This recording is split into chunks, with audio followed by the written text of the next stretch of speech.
တော့ဗျာခင်ဗျားတို့စောင့်ကြည့်ကြ United အသင်းကEverton အသင်းကိုအေးဆေးနိုင်ယူသွားလိမ့်မယ်။ဒီပြကြီးမှာရဲကားတဲ့အနေနဲ့ကလည်းကျွန်တော်တို့ဒါရှစ်ပွဲတွေမှာဝမ်းနဲ့ပွဲမှာဖြစ်ခဲ့တဲ့ကျွန်တော်တို့အရာအလုံးကိုပြင်ဆင်ပြီးတော့ Everton ကိုအကောင်းဆုံးကျွန်တော်တို့ဒါရှစ်ပြိုင်သွားနိုင်လိမ့်မယ်လို့ယုံကြည်တယ်။ကွင်းလယ်မှာရှိရကစမဲရိုနဲ့ကိုပီမန်ယူကိုအတွဲရလဲဒါ Everton ရဲ့ကွင်းလယ်ပိုင်းကိုလုံးဝစိုးမိုးထားနိုင်တဲ့အနေအထားတစ်ခုဖြစ်သွားလိမ့်မယ်။တိုက်စစ်ပိုင်းမှာတော့ကျွန်တော်တို့ဘာမှပြောင်းလဲသွားမှာမဟုတ်ဘူး။ကိုညာရှိမယ်။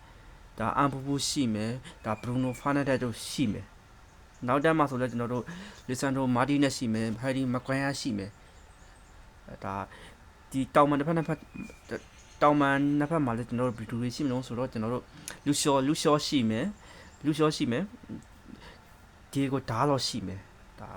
ကိုသမားနေရာကတော့ဆန်နလမ်းမန်းဒါပြောစရာမလိုဘူးဒီနေ့ပွဲရောက်ကျွန်တော်တို့ United အသင်းညီနဲ့ကျွန်တော်တို့ Everton အသင်းကိုဂိုးပြတ်ကျွန်တော်တို့အနိုင်ရရှိသွားလိမ့်မယ်လို့ကျွန်တော်ကတော့ထင်တယ် United အသင်းနေနဲ့ဒီ Chelsea ကကျွန်တော်တို့ဒီ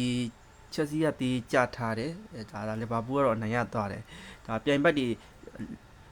အမှတ်လျော့နေတဲ့အနေအထားတစ်ခုမှာအနီးပြကြီး Michael ကားတဲ့အနေနဲ့ဒီခွင့်ရကိုကောင်းကောင်းအတုံးချသွားနိုင်မယ်လို့ကျွန်တော်တို့ကတော့ယုံကြည်တယ်